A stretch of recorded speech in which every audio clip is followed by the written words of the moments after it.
Welcome to our latest update on the brewing trade tensions between the EU and China over electric vehicles. This month, the European Commission will decide on imposing up to 20% tariffs on Chinese EVs.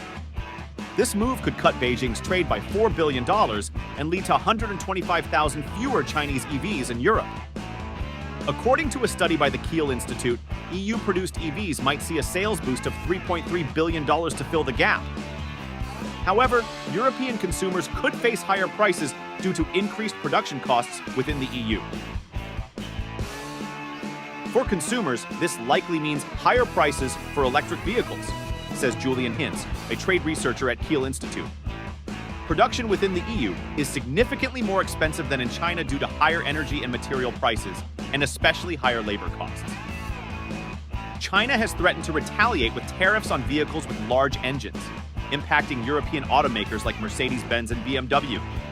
If China imposes these tariffs, it could hit a wide range of European luxury and high-performance vehicles hard, potentially leading to significant disruptions in the market.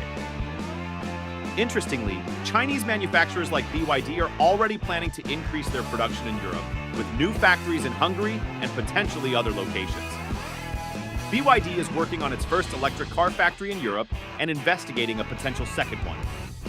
This move could help mitigate some of the impacts of the tariffs by boosting local production. The European Commission's decision and China's potential retaliatory measures could reshape the EV market in Europe.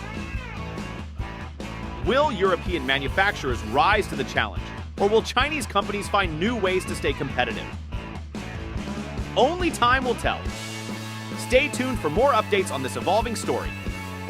Remember to like the video and subscribe to the channel for more insights and news.